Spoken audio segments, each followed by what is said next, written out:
Hi, and welcome back to Fun with Coins. USS Firebolt, PC-10.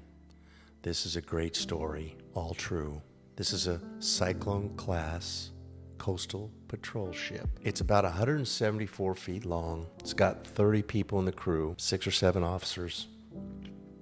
It was built in 1994, and it came over to Bahrain in 2003. I was up in my office, nothing to do, like always.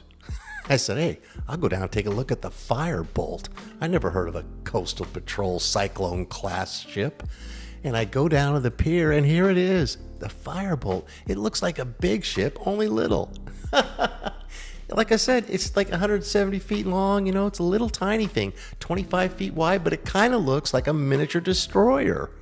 And I was like, wow, I got to go see that. So I'd already called ahead. So the senior enlisted leader, his name's Carl Kubisaw. Hi, Carl. He meets me topside. He's senior chief. Come on down, Master Chief. So I go down. He goes, well, we're having lunch. I'm like, okay, Carl, what do we have? And he goes, hot dogs. And a big pot with some hot dogs boiling and some sauerkraut. And that was lunch for the crew. Really a neat little ship. And it was out there to, go in the waters around the oil rigs and make sure that they were being protected. That's how Iraq gets their oil out to everybody. Pipe it out to this huge oil rig in the middle of the Persian Gulf. Then the big ships can come out there and take that oil all over the world. So these two oil rigs are called A-Bot and K-Bot. They have other fancy names. Are the only way to get that oil out of that country and help rebuild that country. So Firebolt's job was to go around those things, just patrol around them and make sure that nothing was going to happen to them. So I saw Carl, I met the crew, took a little tour. I was very impressed with the little ship. It was a couple of weeks later, it was April of 2004, and the Firebolt was doing his job, going around the oil rigs, when it spotted a dhow. Now, for those of you who don't know what a dhow is, it's a little tiny, sometimes a wooden ship, but you just can't trust them. You don't know what they're doing, but you have to find out. So the Firebolt launched its inflatable rib with 7 people on board, including a Coast Guardman, and went over there to check out what the dhow was up to. Well, it was up to taking the lives of American service members. And as soon as they got close enough, it blew itself up. We lost 2 sailors and the first Coast Guardsman to die since the Vietnam War. The other 4 guys were tossed in the ocean. We sent a helicopter out there to get them, bring them back. I remember later on in the week, there was a service on the pier in Bahrain for the fallen members of the Firebolt. And a little crew, 25 people, everybody got the opportunity to come up there and say a few words about their fallen shipmates. It was very, very sad. Carl, a great guy. Flash forward a few years, and I'm the Command Master Chief of Sub Base, and I'll be darned if Carl Kubisaw is about ready to retire. And he's down in Jacksonville or something, and he calls me up. Master Chief, will you do my retirement ceremony? I said, I'd love to do your ceremony, man. I'd love it. He had a great ceremony. It was a nice send-off. Funny thing about the Firebolt, it got decommissioned in 2022, like the first 2 weeks of March. And by the end of March, we had sold it to the Bahraini Navy. And so they have the USS Firebolt. And now it used to be PC-10. Now it's number 73, and it's part of the Bahraini Navy. The coin is beautiful. It has a ship's crest to the front, and then it says charge hard and strike fast. The back, it's got a picture of the Firebolt, the American flag, with the motto, charge hard and strike fast. Firebolt. It's a good story, but it's always sad when we lose people that are defending our nation. Thanks for watching. They're all great, you know that? They all got great stories. This one is on the USS Dolphin, AGSS. AG stands for Auxiliary Submarines. Its number is 555, and they called it the Triple Nickel. I love that. It's the world's deepest diving submarine, and it's a diesel submarine.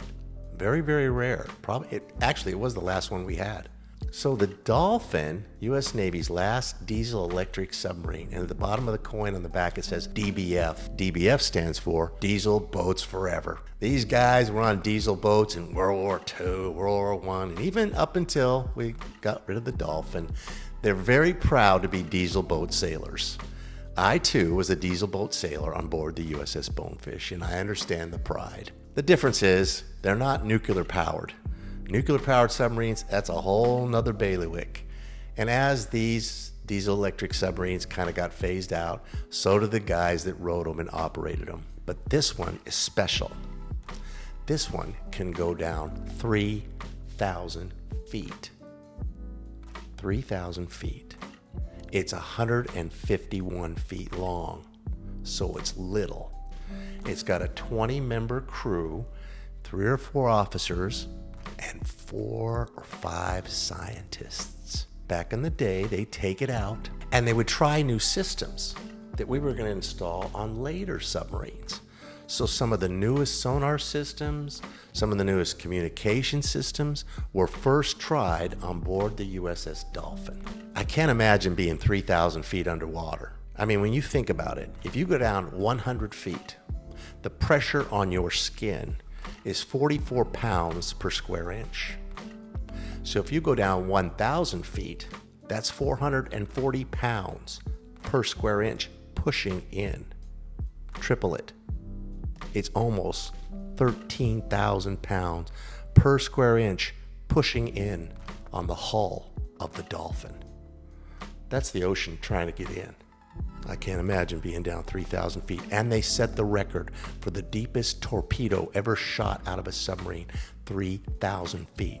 Now, it doesn't have a torpedo tube. It was something on the outside of the submarine with a torpedo in it, but it was shot out at 3,000 feet. It could only stay out for 15 days at a time. So that was its endurance. Can you imagine 30 people in a 150-foot long submarine? It's probably about 25 feet wide, maybe less. For 15 days. Now, it can't stay underwater the whole time because it is a diesel electric submarine. It has to come up and get air to charge the batteries to complete their mission. It was in the Navy. It got commissioned, I think it was 1968, and lasted till 2007. So it's almost a 38, 39-year career. And we used it a lot. We learned a lot about what was going on underneath. When you take a look at the back of this coin, we'll show it to you very clearly. Obviously, it says USS Dolphin, world's deepest diving submarine. In the middle are the diesel boat submariner Dolphins. Now, these Dolphins are different than the Dolphins that you earn on nuclear-powered submarines. They got a couple of mermaids holding hands in front of the submarine, and it says DBF underneath. It's probably pretty collectible because it's extremely beautiful. It has the Dolphin on the front, and he's got the scepter in his hand, the trident, symbolizing the power of this little tiny thing. But I know there's a lot of guys out there that spend a lot of time on the Dolphin. My hat's off to you. I don't know if I'd be that thrilled going 3,000 feet down on a submarine. That's a long ways. I mean, you take a football field, turn it upside down. Now put 10 of them on it. That's where they're at. That's deep. I got to be honest with you. I don't know why they wanted to take something that deep, but I believe they wanted to see if we could operate that deep because other countries have torpedoes that can go that deep, or maybe not quite that deep. So if you can go 3,000 and they got something bad that might do you in that only goes 2,000, okay. Go 3,000, you're going to be just fine.